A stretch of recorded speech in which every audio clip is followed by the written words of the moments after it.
విశ్వ జానుకి నిజం చెప్పడానికి వెళ్ళడంతో జై జాను వాళ్ళ అన్నయ్యలకు విశ్వ రాసిన లవ్ లెటర్ని చూపిస్తూ ఇతను జానుకి లవ్ లెటర్ రాశాడు, ఇప్పుడు నన్ను ఏం చేయమంటారో చెప్పండి అంటూ వాళ్ళని రెచ్చగొడతాడు. దాంతో వాళ్ళు ఆ లవ్ లెటర్ని విశ్వకి చూపిస్తూ మా చెల్లెల్ని లవ్ చేస్తూ లెటర్ రాసావు కదరా, ఇప్పుడు ఈ పెళ్లి చెడగొట్టి మా పరువు తీయడానికి వచ్చావా అంటూ వాళ్ళు విశ్వని ఎంతో కొడతారు. ఇక అలా విశ్వాని చావ బాధతో ఉంటే అప్పుడే అక్కడికి సిద్ధు వస్తాడు. ఆగండి ఆగండి, ఏమైంది, ఎందుకు అతన్ని అలా కొడుతున్నారు అని చెప్పి సిద్ధు అడ్డుపడతాడు. ఇతను మా చెల్లెలకి లవ్ లెటర్ రాశాడండి, ఈ పెళ్ళి ఆపి మా పరువు తీయడానికి ఇక్కడికి వచ్చాడు అని చెప్పి వాళ్ళు అంటూ ఉంటారు. ఇక విశ్వకి బాగా దెబ్బలు తగిలి రక్తం కారుతూ ఉంటుంది. అది కాదు సార్, నేను జానుతో మాట్లాడడానికి వచ్చాను అని చెప్పి విశ్వ అంటూ ఉంటాడు. అతను జానుతో మాట్లాడాలని అంటున్నాడు కదా, అసలు అతన్ని ఏం చెప్పాలనుకుంటున్నాడో చెప్పనివ్వండి అని చెప్పి సిద్ధు అంటూ ఉంటే, సార్ ఇలాంటి వాళ్ళందరూ పెళ్ళి ఆపడానికే వస్తారు, ఇప్పుడు ఇతన్ని జానుతో మాట్లాడడానికి లోపలికి పంపిస్తే ఏదో ఒకటి చెప్పి ఈ పెళ్ళి చెడగొడతాడు, ఎట్టి పరిస్థితుల్లోనూ వీడు లోపలికి వెళ్ళడానికి వీల్లేదు అని చెప్పి వాళ్ళు అడ్డుపడుతూ ఉంటారు. ఇంతలో విశ్వ ఫ్రెండ్ అక్కడికి వచ్చి రే విశ్వ ఏమైందిరా అని చెప్పి విశ్వని పిలుస్తూ ఉంటాడు. ఇక విశ్వ అసలు నోటి వెంట మాట రాలేక అలా కుప్పకూలిపోతూ ఉంటాడు. సిద్ధు అతనితో ఇతను మీ ఫ్రెండా, బాగా దెబ్బలు తగిలాయి, ఇంటికి తీసుకెళ్ళిపోండి అని చెప్పి అంటూ ఉంటే అలాగే సార్ అంటూ విశ్వ వాళ్ళ ఫ్రెండ్ విశ్వని కార్లో ఇంటికి తీసుకొని వెళ్తాడు. రే ఎట్టి పరిస్థితుల్లోనూ జాను పెళ్ళి వాడితో జరగకూడదురా, ఈ పెళ్ళి జరిగితే జాను జీవితం నాశనం అయిపోతుంది అని చెప్పి విశ్వ ఎంతగానో బాధపడిపోతూ ఉంటాడు. రే విశ్వ, నువ్వు నిజం చెప్పాలని అక్కడికి వెళ్తే ఏం జరిగిందో చూసావు కదా, వాళ్ళెవరూ కూడా నీ మాటలు నమ్మడం లేదు అని చెప్పి విశ్వ ఫ్రెండ్ అంటూ ఉంటాడు. ఇక అలా విశ్వని తన ఫ్రెండ్ ఇంటికి తీసుకొని వెళ్తాడు. ఇంట్లో విశ్వ తండ్రి అలా విశ్వ ఒంటి నిండా గాయాలవ్వడంతో రే విశ్వ ఏంట్రా ఇది, ఏంటా రక్తం, ఏమైందని చెప్పి అడుగుతూ ఉంటే బండి మీద నుండి కింద పడిపోయాను నాన్న అని చెప్పి విశ్వ అబద్ధం చెప్తాడు. వాణ్ణి లోపలికి తీసుకొని వెళ్ళండి అని చెప్పి విశ్వ వాళ్ళ తండ్రి తన భార్యకు చెప్పడంతో ఇక విశ్వ వాళ్ళ అమ్మ విశ్వని రానన్న అంటూ లోపలికి తీసుకొని వెళ్తుంది. తర్వాత విశ్వ వాళ్ళ అమ్మ రే విశ్వ, నిజంగా ఇవి బైక్ మీద నుండి పడిన దెబ్బలేనా, చూస్తుంటే అలా అనిపించడం లేదు, నిజం చెప్పని అంటూ ఉంటే అమ్మ నిజంగానే బైక్ మీద నుండి పడిపోయానమ్మా అని చెప్పి విశ్వ అంటూ ఉంటాడు. నేను వెళ్ళి నీకు జ్యూస్ తీసుకొని వస్తాను అంటూ విశ్వ వాళ్ళ అమ్మ పక్కకు వెళ్ళగానే విశ్వ తన ఫ్రెండ్తో రే ప్లీజ్ రా, ఏదో ఒకటి చేయరా, జానురా పాపం, నాతో తనకి పెళ్ళి జరగకపోయినా పర్వాలేదురా, కానీ ఆ శాడిస్టోడితో మాత్రం ఎట్టి పరిస్థితుల్లోనూ పెళ్ళి జరగకూడదు, జరిగితే జాను జీవితం వాడి గుప్పెట్లోకి వెళ్ళిపోతుంది, వాడు జానుని టార్చర్ చేస్తాడు అని చెప్పి విశ్వ ఎంతగానో బాధపడుతూ ఉంటాడు. మరోపక్క పెళ్లి మండపం దగ్గర ముహూర్తానికి టైం అవుతుంది, అబ్బాయిని అమ్మాయిని తీసుకురండి అని చెప్పి పంతులు గారు చెబుతూ ఉంటారు. దాంతో జైని జానుని మండపానికి తీసుకొని వస్తారు. జై మనసులో అమ్మయ్య, ఇప్పుడు ఈ విశ్వగాడి గోల కూడా లేదు కాబట్టి ప్రశాంతంగా నేను ప్రేమించిన నా జాను మెడలో తాళి కట్టేయచ్చు అని చెప్పి చాలా హ్యాపీగా ఫీల్ అవుతూ ఉంటాడు. జైని జానుని అలా పక్క పక్కన కూర్చోబెడతారు. పంతులు గారు మంత్రాలు చదివి జీలకర్ర బెల్లం పెట్టమని చెప్పడంతో ఇద్దరు ఒకరి తల మీద మరొకరు జీలకర్ర బెల్లం పెడతారు. ఇక దాంతో అందరూ కూడా అక్షింతలు వేస్తూ ఉంటారు. ఇక ఇదంతా కూడా సిద్ధు ఎంతో సంతోషంగా చూస్తూ ఉంటాడు. స్టేజ్ మీద తులసి అటు ఇటు తిరుగుతూ చకచక పనులన్నీ చేస్తూ ఉండడంతో నా తులసి ఎంత అందంగా ఉందో, మేం కూడా త్వరలోనే ఇలా పెళ్లి పీటల మీద కూర్చొని పెళ్లి చేసుకోవాలి, అంగరంగ వైభవంగా పెళ్లి చేసుకోవాలి అని చెప్పి సిద్ధు మనసులో అనుకుంటాడు. ఇక ఇంతలో సిద్ధుకి తన ఫ్రెండ్ ఫోన్ చేస్తాడు. రే సిద్ధు ఎక్కడున్నావురా అని చెప్పి అంటూ ఉంటే లక్ష్మక్క అని చెప్తూ ఉంటాను కదా, ఆ అక్క వాళ్ళ ఇంట్లో వాళ్ళ అమ్మాయి పెళ్లి జరుగుతుంది, అక్కడికి వచ్చాను అని సిద్ధు అంటాడు.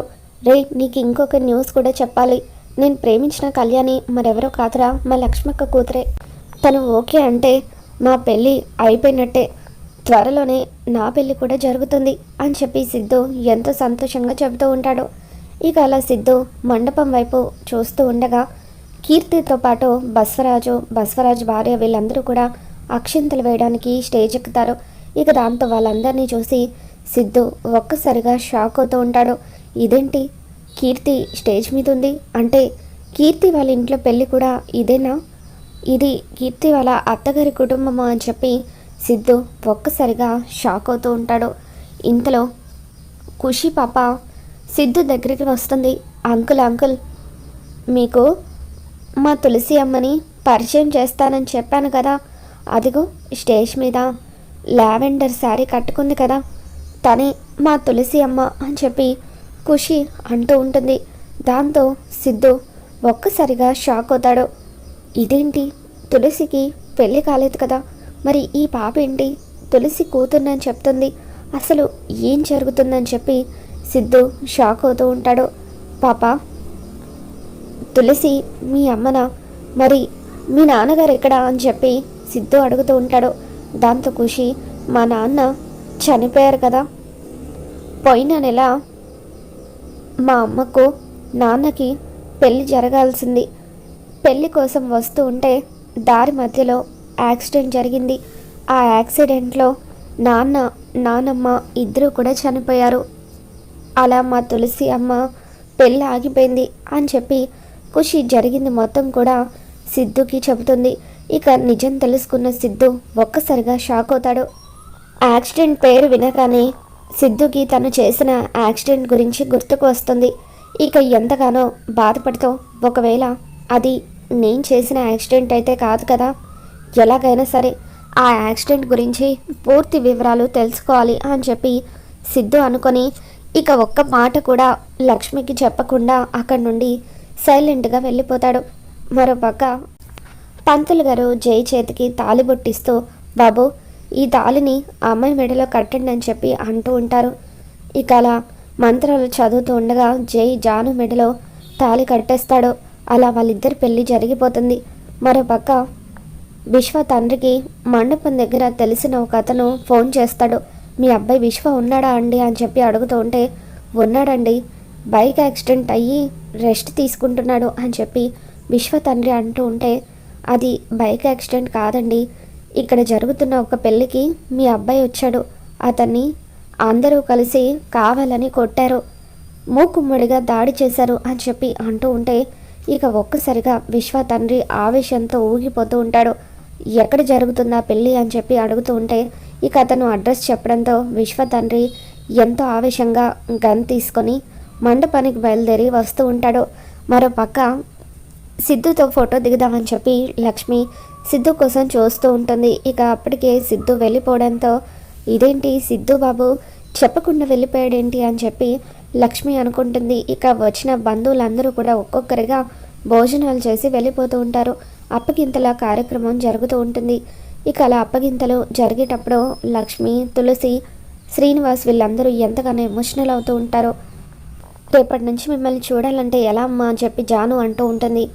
ఆడపిల్లకు పెళ్ళయ్యేంత వరకే తల్లి ప్రేమ, తండ్రి ఆలన అవసరం, పెళ్లి తర్వాత భర్తే ప్రపంచం అమ్మ అని చెప్పి లక్ష్మి అంటూ ఉంటుంది. జాను ఎంతగానో ఏడుస్తూ ఉంటుంది. లక్ష్మి, శ్రీనివాస్ ఇద్దరు కూడా ఏడుస్తూ జాను చేతిని జై చేతిలో పెడుతూ, మా అమ్మాయి బాధ్యత ఇకపై నీదే అని చెప్పి అంటూ ఉంటారు.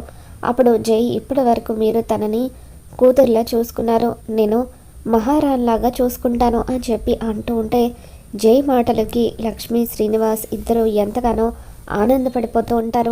విశ్వ తండ్రి గమ్ తీసుకొని వస్తూ విశ్వ ఫ్రెండ్తో, అసలు ఏం జరిగిందో నిజం చెప్పు, ఎందుకు విశ్వ ఆ పెళ్ళికి వెళ్ళాడు, ఎందుకు వాళ్ళు కొట్టారని చెప్పి అడుగుతూ ఉంటే, జాను అని విశ్వ క్లాస్మేట్ని విశ్వ లవ్ చేశాడు, ఎన్నోసార్లు ప్రపోజ్ చేయాలనుకున్నాడు కానీ కుదరలేదు. ఈరోజు తన పెళ్ళి, ఆ పెళ్ళి కొడుకు మోసం చేసి జానుని పెళ్లి చేసుకుంటున్నాడని ఈ విషయం జానుకు చెప్పాలని వెళ్ళాడు. కానీ వాళ్ళ అన్నయ్యలందరూ కలిసి విశ్వని దారుణంగా కొట్టారు అని చెప్పి జరిగింది మొత్తం కూడా విశ్వ తండ్రికి చెప్పడంతో ఇక అతను ఆవేశంగా గన్ తీసుకుని మండపానికి బయలుదేరి వస్తాడు. ఇక అలా మండపానికి వచ్చిన విశ్వ తండ్రి, రే మీలో నా కొడుకుని కొట్టింది ఎవడ్రా అని చెప్పి ఆవేశపడుతూ ఉంటాడు. ఇక అలా తన అన్నయ్యని ఎన్నో ఏళ్ల తర్వాత చూడగానే లక్ష్మి ఎంతగానో ఆనందపడిపోతూ ఉంటుంది. అన్నయ్య అంటూ అతని దగ్గరికి వెళ్తుంది. ఇక లక్ష్మి వాళ్ళ అన్నయ్య, ఛీ నువ్వా, ఇన్నేళ్ల తర్వాత మళ్ళీ నీ మొహం ఇలా చూస్తానని అస్సలు అనుకోలేదు, అసలు జన్మలోనే నీ మొహం చూడొద్దనుకున్నాను అని చెప్పి అంటూ ఉంటాడు. అన్నయ్య దయచేసి అలా అనొద్దు, ఈరోజు నా కూతురు పెళ్లి జరిగింది, నిన్ను కూడా పిలవాలని అనుకున్నాను, కానీ మీరు వస్తారో రారో ఏమంటారో అన్న భయంతో పిలవలేకపోయాను. అదిగో అన్నయ్య, నీ మేనకోడలు జాను, ఈరోజే దాని పెళ్లి జరిగింది, ఆశీర్వదించు అన్నయ్య అంటూ అక్షింతలు తీసి తన అన్నయ్య చేతిలో పెడుతుంది. ఇకప్పుడు విశ్వ తండ్రి ఆ అక్షింతల్ని విసిరి కొడుతూ, నేను ఇక్కడికి ఆశీర్వదించడానికి రాలేదు, నా కొడుకుని ఎవరైతే కొట్టారో వాళ్ళ అంతు చూడడానికి వచ్చాను అని చెప్పి విశ్వ తండ్రి అంటూ ఉంటాడు. ఇక జాను అంతకుముందు తులసి పెళ్లి కార్డు ఇవ్వడానికి విశ్వ ఇంటికి వెళ్ళడంతో విశ్వ తండ్రిని గుర్తుపడుతుంది.